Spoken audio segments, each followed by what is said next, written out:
Please allow me to introduce more formally about Ezzam.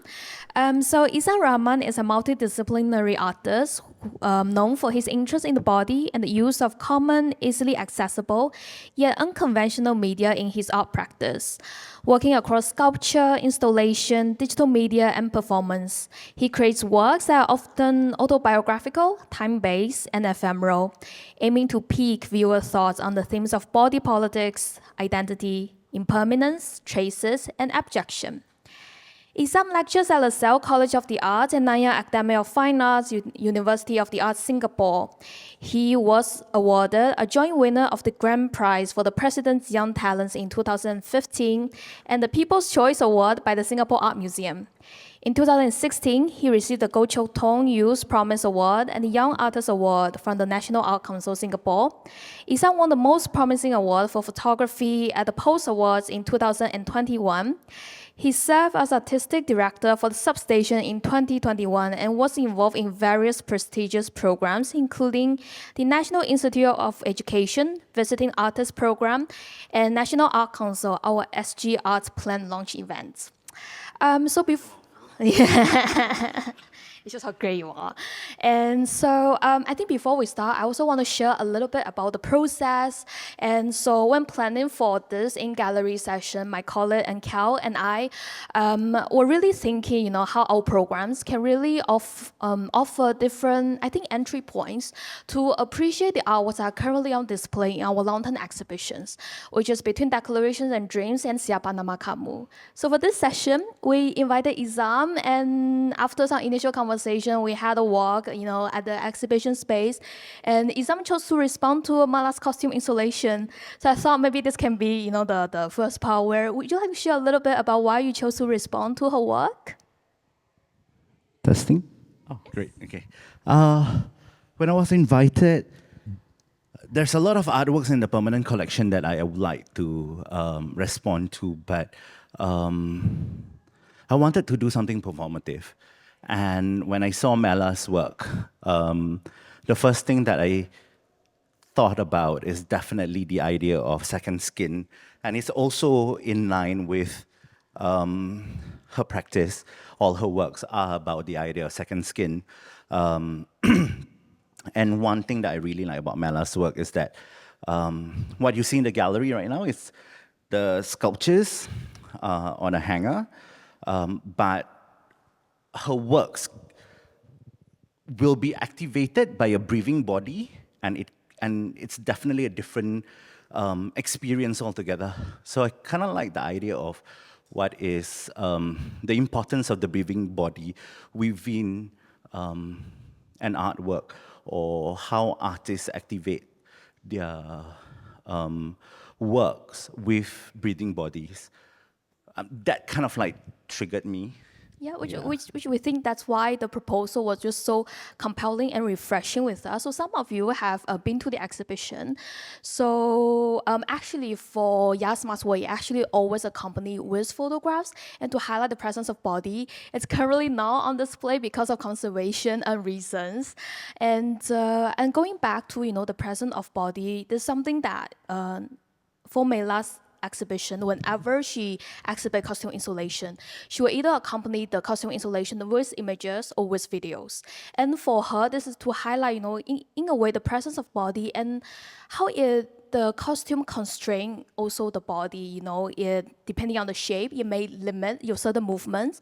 And also the exposure is very important, because depending on what you show, it may be socially acceptable and it may not be. So I want to then address to Ezzam, may you share a little bit about, your costume and the making of it and the thought process behind it. You have something to say? I thought it was amazing.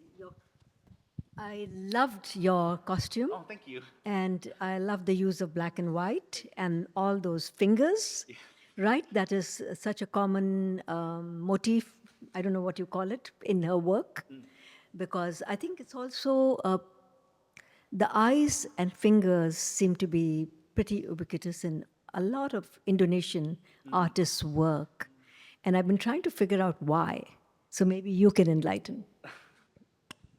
I think there's a lot of like symbols, especially in I'm not Indonesian, I'm Singaporean Malay, but from what I know, especially in artworks, there's a lot of also religious influences from Hinduism, like the third eye and like the choice of like how the fingers are being depicted in paintings or sculptures. So I think that kind of like spill over a lot in Indonesian artist practices also. When it's very funny because like this session is not meant to be a performance per se, but I proposed to the gallery and I proposed to the two ladies, my curators, and I said like, hey, can I do a 5 minutes to 10 minutes performance before I start this session, this intimate get to know session, and the gallery was very, very open about it. So what I wanted to do was to make my own second skin. I picture myself standing in between the tree installation or the tree sculptures, and I wanted to see the response from the audience. Like, especially we know that like Mella's works are part of the collection, but it's not supposed to be activated. But like then suddenly there's this black figure there, like started to move, like, and I actually can see through the calico very clearly. Yeah, I can see through the calico very clearly. So I actually saw some of the audience that didn't sign up for the session, and they were. So I was actually giggling inside the costume, but also at the same time, this is the beauty about real-time, real space. The reaction of the audience, whether they should be involved, or is this part of the exhibition, or, and art is about generating curiosity.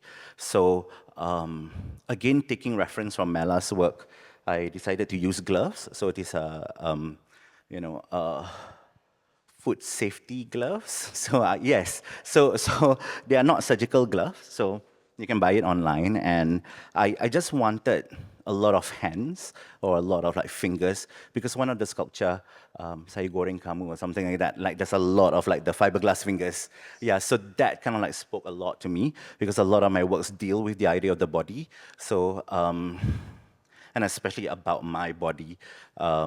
And therefore, it kind of like spill over to this very simple. I just want to keep it very simple. The colors are all black and white, and thank you for liking the costume or I call it performance material.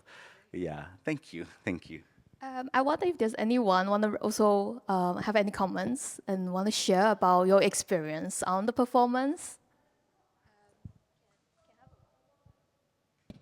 Well, I was kind of spooked as you were walking towards me, and I'm thinking, is he deliberately walking towards me?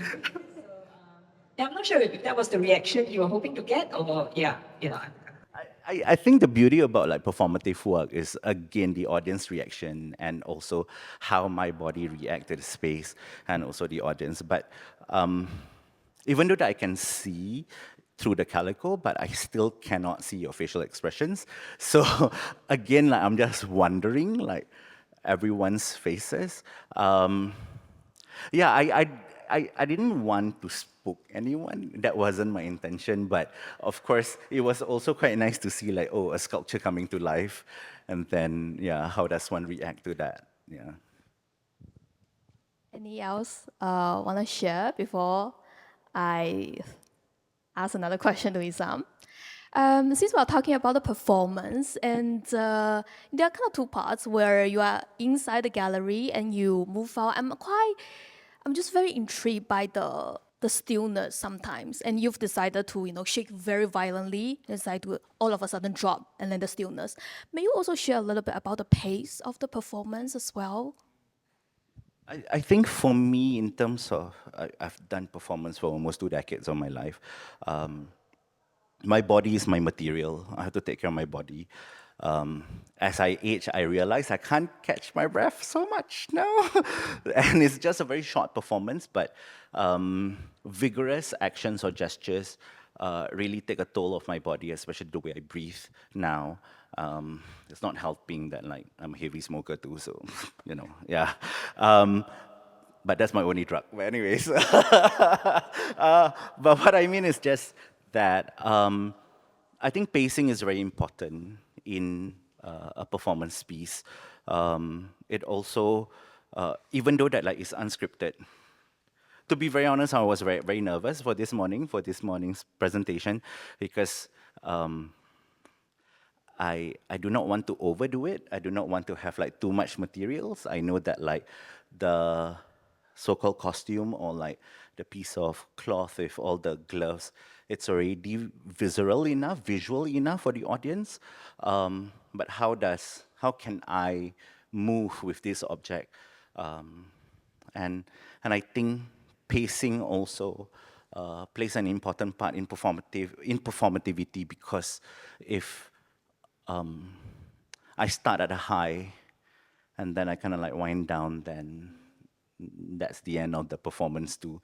But so pacing is very important. But I do agree that in performativity, sometimes the silence and the stillness make the work even more interesting than the violent or the spectacle of gestures. I learn a lot from watching other performance artists that have experience in real life. And also, if like you watch a movie, sometimes is that the protagonist through the window and gazing through the sunset, and those little moments, those little pockets of moments, that also allow us as the audience to wonder what the artist is also thinking while they are in real time, real space. And I think this is also makes Mella's costume installation so interesting, because when you are looking at it, you kind of imagine what does it feel like to be inside. You know, what is the weight of the materials, what is its texture, and I'm kind of want to draw back to the materiality also. And you've also prepared a slide talking about your other performances. So I wonder, you know, in terms of materiality, you know, as a performance artist, how do you approach it? I think for me, as my practice gets more mature over time, I do want to leave remnants behind, meaning the leftovers, the residues of a performance. Of course, for many reasons, because sometimes I may not have the luxury of having a video documentation or photograph documentation if there's no one taking pictures of the performance. So the only way for me to record that particular performance is actually the evidence that I have of the performance through the residue, through the remnants that I used during the performance. And now I tend to do that more often, so that it is also an important part of the performance, other than me being there in space. What was the question again? Sorry. It's regarding materiality, and I Yeah. think you also raised a very interesting point regarding how the performance can be collected. Because in that gallery, as some of you came here earlier, there's also Melati's work, and often, you know, the videos and the images are what is being collected, and also sometimes being circulated. And as a performance artist, what are your thoughts on that? I think it's really important, and I think I'm very, very happy. Like in the recent years, some of like my performance remnants have been privately collected, and also collected by the institution. So I know that like performance art does not come from the idea of being bought, sold, collected, or acquired overall. But as time passes by, the importance of performance work, or performative work, or performance art as an art genre is important. And there are many different strategies for artists to get their works acquired in different ways. So for me, because performance art is one of my practice, so and I do have private collectors who come to me and say like, hey, I would like to purchase your remnants, and does it come with a video, does it come with a photograph, does it come with, you know, instructions or whatever it is. So talking to different collectors and talking to the different museums or institutions that I worked with, kind of like tighten up how I view performativity too. Yeah. But I also think, this also raised a question of space, because when Ezzam, you were there and you were waving your fabric, we can feel the wind, we can hear the sound of you beating the costume against the ground. And I want to share a little bit about, Jaarsma's artistic statement, where she says that I like to work with clothing, and I see my works as bodily modifications of the social space in between layers of skin, clothing. And so I'm thinking, because there's one moment where you took off the costume and then you began waving it. And I immediately thought, the sculpture becomes the spatial, and this kind of transition between the two. So yeah, I'm just trying to get your insight into this. I think as well. that's the reason why I'm very much drawn to Mella's works, right? Because like when I first experienced her work was not her costume works. It was actually a performance that she did in 1998. It was during the racial riots in Indonesia, and she did PribumiPribumi, where she actually cooked frog legs, right, and feed the public. And then slowly, after doing much more research, and then in 2003, she did an exhibition at ACM. And then one of my classmates then, when I was doing my diploma, in LaSalle, was her hanger, right? Her model. And I've always wanted to be a model, but I know that I don't think I can fit in any of her costume. No, really, really.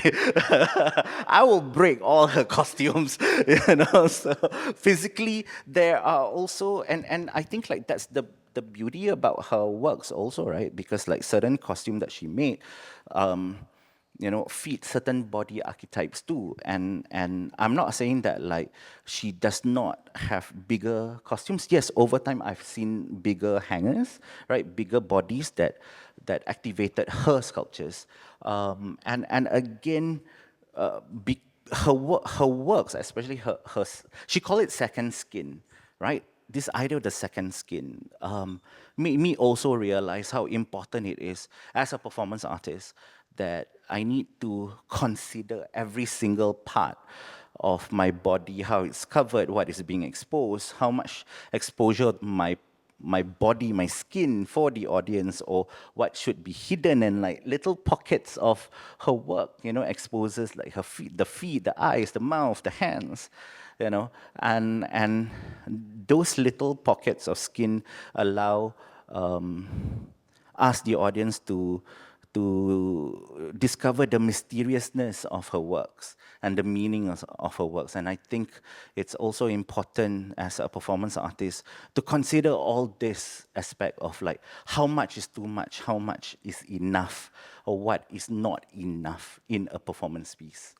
Of course, like a lot of like performance artists, the best costume is nothingness, right? Because the body is meant to be the material. So therefore, any added layer onto the body, may it be a T-shirt, like a pair of pants, or even tattoo on the skin, like you read the body in a different way. You read the body as a living sculpture or a moving sculpture in a different way. So when I was like moving, I know that like I'm creating this three-dimensional experience for the audience, and therefore I think it's also important to understand that it's also my responsibility how much I can push certain materials or certain mediums, or how much I can push the costume without hurting myself or the audience. So there's many different layers of like consideration in a performance work, and also to respond to different sites and different spaces. And I think now is actually a good point for you to share about your other performances and projects, I believe. And yeah.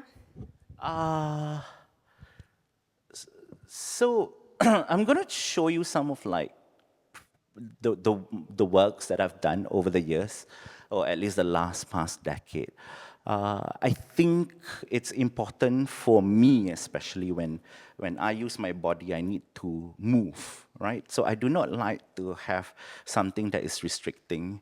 So the pants that you saw, that you're seeing on screen right now, is exactly the pants that I'm wearing right now. So it's been more than actually it's been more than 10 years that and I still use it in multiple presentation. For me, when I first started performance art, I always wanted to wear something that is comfortable for me, enough for me to move around. I need to cover myself enough, but also expose it in a certain manner. And also during this period of time, I was very much into mask. So I found this mask in a toy shop, and I don't know where it originated, and I wore it, and I like, damn, I look good. Wearing the mask, I look good. No, but that's just a silly joke. But anyways, so but also I do want to erase my identity as Ezzam Rahman. I do want my audience to experience me as is. And the same year, I met a Japanese artist by the name of Yuzuru Mieda, and she was once based here in Singapore, and she was promoting Zentai. Zentai is this full latex or lycra bodysuit, and she gave to a few local performance artists to actually perform or use this latex. Not latex, lycra, Zentai, and we had the very first Zentai art festival in 2015, and it was held in the foyer of LaSalle College of the Arts, and this is where like I've kind of like push further the idea of erasing my identity and just try to make the body as neutral as possible. Is to neutralize the body, right? Therefore, like if anyone who doesn't know that it's me performing, and of course that's a mannequin, not anyone, they thought, oh, it could be anyone, and I like that idea of like there's no gender, there's no race, there's no like specific. How do I say this? Specific identity about the audience, about the performer. Yes. Sorry to interrupt, but it says allow me to know you, so I think It seems ironic. Yeah. Actually, a lot of my titles, right? It's always a dialogue. There's always a me and a you, or an I and a him, or and like what Lynette has mentioned, like a lot of my body of works come from an autobiographical point and allow me to know you. It's because that I'm performing with a mannequin. Sometimes, like it's this idea of like trying to know someone, but also you are masked. Also, and also like performing with a mannequin, like there's no response. Sometimes like as much as like you want to reach out to someone, but like that someone just don't want to know you. So again, the word allow, right? It's almost like an invitation of like, hey, allow me to get to know you all. Yeah. So again, decide, and during this time, I really want to disappear in a performance. I really want to erase my identity as Ezzam Rahman. I just want somebody to like enter a space and stumble upon my performance by accident. And that happened in Malaysia, in Malacca. And this was exactly a year after my father passed away. He's Malaccan, so and he's buried in Johor Bahru. He's actually Malaysian, and he passed away in Malaysia, and we buried him in Johor Bahru, but he's born in Malacca. So I went back to Malacca and I dedicated this work for him. I'm coming home for him. It's really a dedication for him, and again the different style of trying to neutralize the body. Now I'm wearing this button-down shirt instead of just a plain T-shirt. And I was telling Lynette earlier, I wish I have all these clothes now. Even the Zentai suit doesn't fit me anymore. There's a lot of holes because like I've traveled with them. I've traveled in multiple cities, and the following, the following location was like in London, and I had my friend's partner to perform with me, and again, different iteration of the same style, and to me, it's important to disappear. Right, again, the idea of disappearing, the identity disappears. Allow me to begin all over again. And then the following year, I did this work in Figment space in Katong, if I'm not mistaken.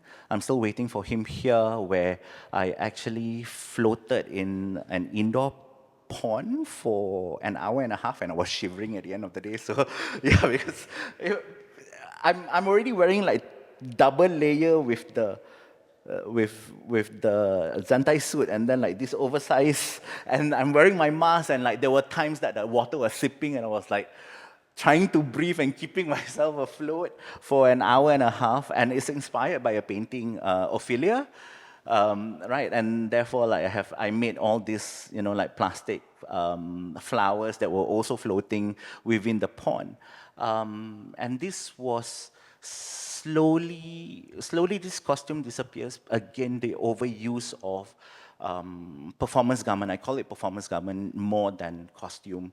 Yeah, and some of the curators say, like, I don't think the word should be garment, it should be costume, but I'm just like, oh, but I still prefer the word garment, performative garments. Yeah. Should I continue? I actually have a question, because you mentioned the word disappearance a lot, but as we can see from the title and the way you are talking about the word, it's autobiographical, and sometimes, depending on how you relate to the word, it can be very sentimental. What about the emotions? Where do you place that? What do you mean by emotions? Because you can erase your identity, your body, Like but erase, right? erase, but your body gesture will still show who you are. Yeah. There are certain things you cannot erase it. Yeah. Yeah. I think the emotions. I'm not an actor, right? I'm not an actor. Performance art is not acting. It's really the body reacting to, or the body creating this three-dimensional sculpture, like movements. If I can't breathe and I'm gasping for air, it's because I'm really gasping for air. If I'm about to drown, I'm really about to drown. And I think again, that's the beauty about performance art, because it's real time and real reaction about the body, and I'm not trying to fake any emotions or emote any form of like reaction from the audience. If the audience feel uncomfortable, then the audience will feel uncomfortable because they just don't understand the performance, or they don't get the performance. But if it moved them, then I mean, I've done a performance where like a few of the audience cried, so I'm just like, oh wow, like it moved you that way, and thank you. And I think my titles are important because that are hints for the audience to enter the work, so it's easier for them to kind of like note down and jot down, or try to chain the reasonings of why I do the works. Actually, speaking of the title, because when the lady pointed out, the titles is all relational, I just realized this performance, is there a title for it? The one that you just did?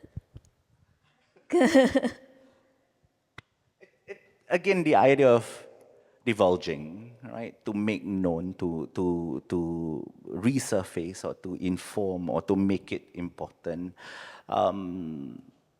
I still want to work within the word divulge, but I don't have a title for it yet.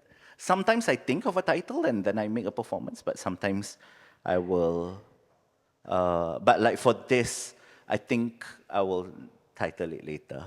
I'm thinking because the session is also called divulge, and I wonder anyone would like to share how perhaps your perception of Mella's work or even the performance help you to kind of approach or relate with the work. Anyone would like to share a little bit about that?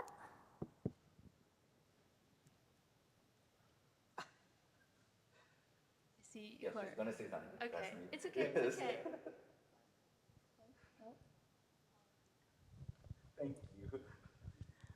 Maybe just like one thought I had when you were standing there with your hands out. I thought like the shape of your hands is just like echoing the shape of the gloves a lot. And then that just made me think like how certain parts of the costume resemble certain parts of the bodies in ways that might not be so expected, which you can only see when there's like a body inside the costume itself. So yeah, I think I really appreciate the fact that the gallery shows the photos alongside the costumes to highlight that.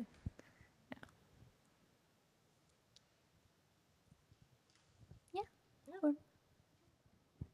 Okay, then talking about the same, I think this is the last few works that I did with this costume. I actually wanted to, or this particular setting, and again, like I really abused this garment, right? Like it went to London, it went to Malacca, and now it's in the heart of Chinatown, and then it went to Chimes for art stage in 2016, and again the added layer of other materials and I'm the type of artist that like as much as like I want it to be simple, but also at the same time there's so many things that is happening with the other materials that I use in the performance. Then I tried something slightly different in 2018 where I choose to make my own costume, and you absent, you present, I absent, I present, you absent is two different performances. So one, I perform myself, and also for that particular performance, I try not to like overdress or like wear too many things. Then the other one, instead of me performing, I actually found a doppelganger, and I had like somebody who has the same size as me to wear it, and during the performance I disappear.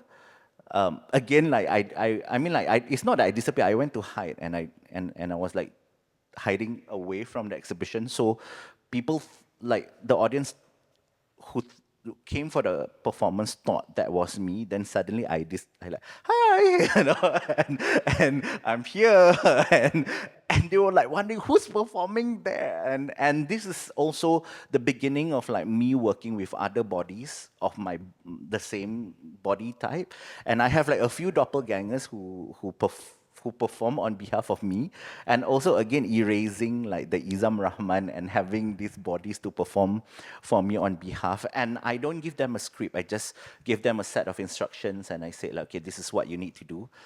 You just sit down there and untangle all this yarn.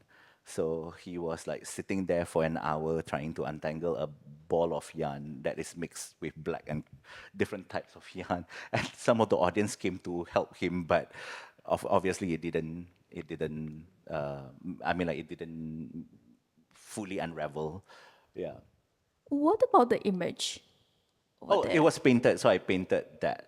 Yeah. So there, like in 2018, I was like in this phase of like memento mori, and like the idea of skulls like keep coming back in my sculptures and my drawings, and I decided to make this foam head, and I wanted it to be funny because like it started with the you present, I absent, that work. It was a performance in someone's house, and it was a storeroom before he actually moved in.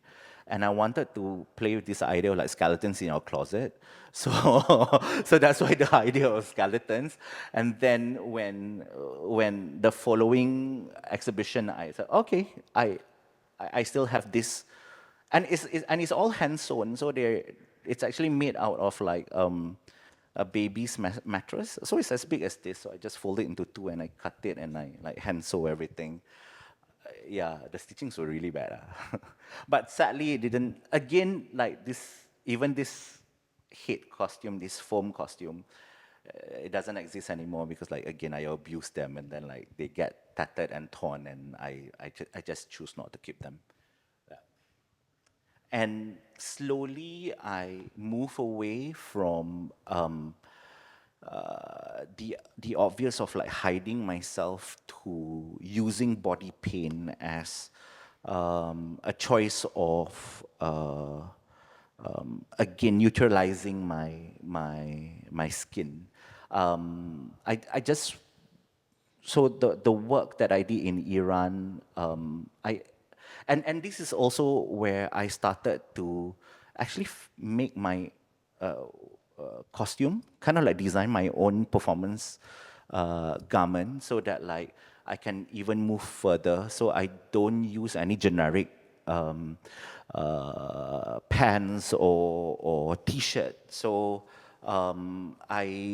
so when I was doing my master's in LaSalle, and I was really focusing very much on the idea of looking at like different performance artists using different costumes, like Marina Abramovic, for instance, like the artist is present.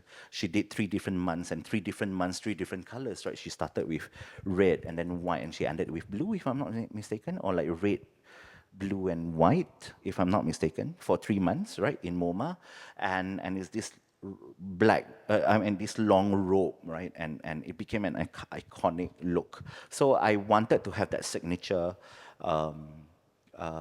performance costume too. So if you ever see an Ezzam Rahman, it's always with, you know, like this harem pants and like Batman wings, bat wings shirt, right? And in different colors too. But like I first made like a set of black and a set of white, and slowly again using it in different presentation. This is not whiteface, it's not blackface. I just wanted to blend in as one color. I just want to be, if I want it to be all black, then my whole body I have to be all black. And if it's all white, then it's all white. So for example, like what I need may not be what I want for you. I specifically cut my hair so that like, I can, you know, like cover it with body paint. And this is where like body paint became also another medium for me to slowly transform my body, slowly transform my skin, and be this moving sculpture.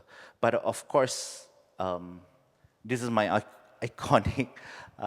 For me, I call it iconic is because that like it's the performance costume that that started it all. And I actually have it here on the table, and if you can see, like these works have, like it has been presented in many different forms and formats. I traveled to Iran, and like in Australia, and in London, in Paris, and in Sydney, and of course here in Singapore. So back in 2015, I started with this. If you, yeah. So this is actually like kind of like co-design with a local designer called Sharice, and I used this button-down shirt with the Batman. I mean, with Batman. I keep calling Batman. Bat wings, right? It's and again, like there's still collar and it's buttoned down, and like there's like, you know, like the sleeve, and this has traveled in many different countries with me. And again, like I can't fit into it anymore because like some parts are because I grew bigger, obviously, and some parts of it like are stained because, you know, I use different materials on it. So the pen, yes. The same one you wear? Sorry? The previous slide you showed us? This? Yeah, this one, is this the same shirt? No, these are the new iteration. So A lot of it is in here. Yeah. Yeah, especially the second three pictures, the second row, all the three pictures are this. So yeah, so it was presented at the Singapore Art Museum, and that's where like I receive, you know, like recognition through the museum as a performance artist too. So these are the pens. Again, I needed like a lot of like room for me to move, and again, like it come in a pair, but and then I started making like a new series of it, but I couldn't get the same material. I kind of like this because it's slightly thicker, but like the ones that I have now is slightly translucent. So when I'm wet, then like sorry, oh yeah. Sorry, it smells a bit because like, it's been in the closet for a long time. It's cotton. Yeah, yeah. Yeah, it like there's a bit of polymer in it. I think like it's like 80-20%. So now I have like I'm trying to use color. So I have like different colors now. I have like blue and this is the latest iteration. Can you help me? This is the latest iteration of the same costume, but I remove the collar and I turn it into a round. Yeah, so I still need the button down because like there are some parts of the performance that like I will pull off my body, right? So I needed that like there are little tricks and now I use like elastics instead of, you know, and this has not been worn yet. So yeah, sneak peek. and even the pants now I have like yeah, so the pants now I have like this extra like kind of like ribbon thing so that like if the elastic kind of like worn off, I can just like tie it up and I still can wear it. Yeah, just thank you so much. Yeah. So yeah, and yeah, and now I have like an example, so it's easier for me to like just you know like present the works in different ways. I still want to play with color. I think like the next decade of my performative practice will definitely be color. So I have brown, dark brown. So I wanted something that is like closer to my skin color. I have one that is dark blue right now. So and I started wearing my gray, last year. Yeah. So yeah, just see, yeah, whether it works. You know, like whether color works. The choice of like brown, gray, it seems to be less extreme, like black and white is more contrasting, right? Really? Yeah, I feel, I don't know about gray, what, is it a dark gray or light gray? But are you, do you, Yeah, a bit lighter. in a way, do you feel like you're responding to the environment? Because these days it's all about Scandinavian look and yeah. So I'm not sure whether I'm reading into much detail. Postmodern. More is more. No, I think for me right now, I like in terms of color, like I choose this dark brown because I do want to talk about like the identity. Like going back to Mella's work, a lot of like her works talk about identity and for me like brown, I just do want to highlight my brownness as a brown, you know, like Southeast Asian queer body here in Singapore, and then the blue is also a dark blue. I still try because again, when you play with color, like black and white to me is the most neutral color, maybe gray. For me, it feels more statement because black. Like It stands out. Right. It stands out. Right. For me, it's to neutralize the body. But when you add color, then you try to make connection, whether it's political, whether it's you know like whatever it is, like oh yeah, identity, and then like oh he's Malay, that's why he's wearing green, you know. So just a stereotypical thing, right? Yeah. So I don't want that kind of connotation. So I have to be very, very careful when I play with color also, especially in performance art, especially in my performative work. Yeah, and the best for me, like, and actually like this, the second row, right? Like, especially my powder work, because when I started blowing the powder, when the powder kind of like rests or landed onto my face, I gradually turn white. I become the material. So so there's like a before, a middle, and an after. So yeah, and I kind of like that also in a performance presentation. Like even when I use my what do you call that, body paint, I will slowly, gradually like cover it bit by bit. So I will kind of like change also during the live presentation. I think it's still quite interesting, this idea of, I think this appearance continue to come back throughout your works. And I'm thinking about like Lee Wen's Yellow Man, right? He purposely paint his body yellow. And even for my last work, because in a way, the costume is to highlight that hidden, the social perception of a person. I'm quite interested by the idea of this appearance and in your work. Disappearance. I think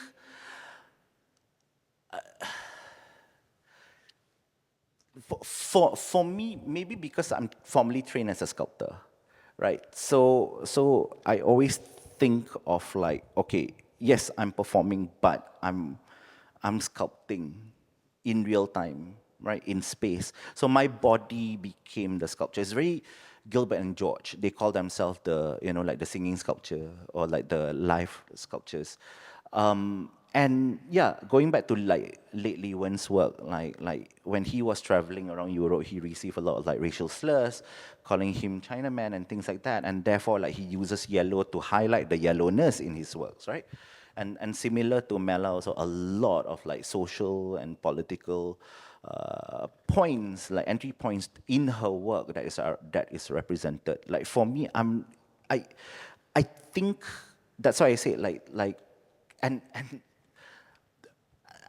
I don't really use the word disappear again anymore, but I just want to neutralize my identity in a performance, because my mentor or my direct supervisor when I was doing my master's is one of our local heroes, right? Amanda Hing.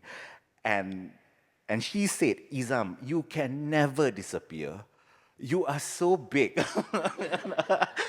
That's what Amanda said. Like Amanda said, Ezzam, you can never disappear. When you walk in a room, you are statuesque, you are tall, you are big, you are loud and flamboyant, and you can never disappear in a space.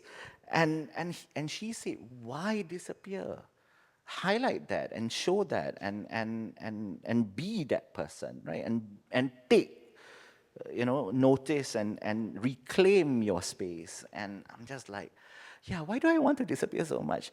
I think what I mean by disappearing is that like I just want to neutralize the look or like the whole presentation. And again, at the end of the day, it's also my responsibility as an artist to give this visual to the audience, right? Like what do you want to see? So I don't want the audience to just, it's just an Ezzam Rahman. But also sometimes like by removing my familiar, like parts of my body, and then like for example, the doppelganger. I find it like, oh yes, people thought it was me, but it wasn't me. So I kind of like that idea of like, hey, it's okay to not, like always be front and center. It's okay to just give little pockets and little anecdotes to the, yeah. I have a question. So, I mean, in relation to that, where you kind of like, there are points where you actually like divulge yourself, and then you're like, more obviously Ezzam, and then other times you're not so Ezzam. There's another Ezzam, there's like doppelgangers and things like that. So I wonder how, as you've like, grown your practice over time also, how have you seen your relationship with your audiences change with this like revealing or not revealing of yourself also? I think the beauty about performance art is that I would prefer to have audience who doesn't know me, so that like they get to experience the work as is, right, first, rather than, oh, I know Ezzam too much already, and then oh, it became predictable, and that's why like a lot of my friends don't come for my performances because they know me too well. But not only that too, but I think every presentation, how long or how short, it's a different experience. As much as like I disappeared for 5 minutes just now, right? Within this piece of cloth and a lot of like rubber gloves. But I reappear and I'm still there. Um, So is there a social or political statement that, you know, you I think I wear it on my sleeve everywhere I go, definitely. I think little gestures, like what she mentioned just now, like the hand, or like the finger pointing, or hands up, we can read it in many different layers. What does hanging hands up means, right? Like when you are shaking something, when you're waving, and then I don't know whether there's one point where like one sleeve is out, then only one finger, yeah, just one finger out. Yeah, it was just my finger, my pointy finger. There's no thumb, so I was just like doing this, and then again like using my mouth to swing it first, and it's almost like this idea of like vomit, like this black thing coming out, and then swinging and I love the idea of swinging. It reminds me of like David versus Goliath and how David swing a piece of stone, right? And I kind of like use that gesture a lot in my, like for example, like going back to the very first slide. Yeah, this work. So it was just like a piece of very, very long plastic, and I just keep on making shapes, and so there's a lot of swinging. I think I like what you explained, like, oh, there's that political standpoint. I don't want to reveal it. I love it that the audience read it in that way. I cannot deny that it's my personal baggage, that I have to go through this on a daily basis. Um, Again, that's why I cannot dismiss a lot of like my practice is based on my personal experience, and I think everyone has a story to tell. How does it feel to be, like cis female gender person at this age, sitting here across me, you know, who are you? What's your story? And similar to me, because like I think as an artist also like we have that privilege, or I have that privilege to tell my story, to tell my narrative, to tell what is important and what is hidden, or what is like, there's still many things that we can unearth. Um, so I so I think art or performance art allow me to shout without shouting. Sorry? To convey without saying. Yeah, yeah. And action speaks louder than words, actually. Yeah. So, and that's why I love this art genre, because also performance art come from activism, right? From a point of anger where artists think why art is only for the bourgeoisie, why art is always for the rich. So, and that's where like, the Fluxus period comes and happenings, and of course like the different eras of like performativity, and somehow also now like performance art disappear, like there's like the gentle, and sometimes it's also the gentler side of performativity that speaks louder than everything needed to be hey hey hey, yeah. I'm aware of time. Just wondering if there are any other questions. The recipient, how he is positioned, how his thought process is, and how he interprets what you're saying. And very different from what you have in mind. Of course. And each individual will get a different take. Yeah. It's great. Thank you. Can I just understand? So it started with disappearing. I started with disappearing, wanting people to see your work for what it is, so black and white. Then now moving, then there's this thing about divulge, and then now experimenting with different colors, brown because it's close to your skin, and blue.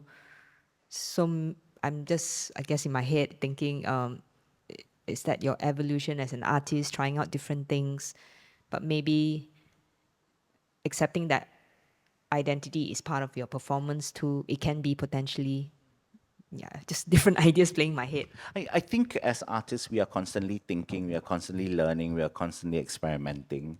So for me, it is an ongoing process.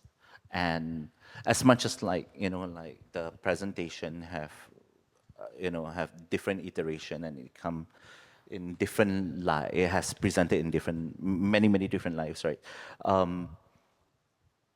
There's like, as a sculptor, when you play with wood, like how much can you push the medium? As a ceramist, like how much can you push clay? Similar to performance art, how much I can push performativity.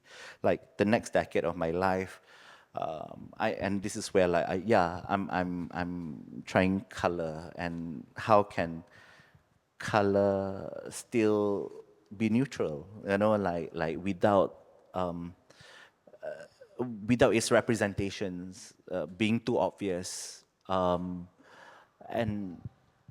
I'm excited to see like how much it will evolve also, because as my body is my medium, right? And I'm getting older, so there are only so much that this body can do too. So are my future performances going to be much more vigorous and chaotic, or will it be gentler or softer or lesser movement?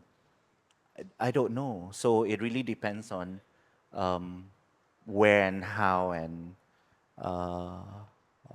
what kind of events or present or like shows that I will be invited to. Any other questions? We can see everyone. Thank you, Ezzam, for all your sharing. And thank you, everyone, also for joining us on a Saturday morning. So my colleague and I will be kind of passing around a QR code. It'd be very great if you can help us fill in to let us know your thoughts on the performance and the session today. So thank you, everyone. And feel free just to roam around a bit, the catalog, and see the work again. Yeah, thank you.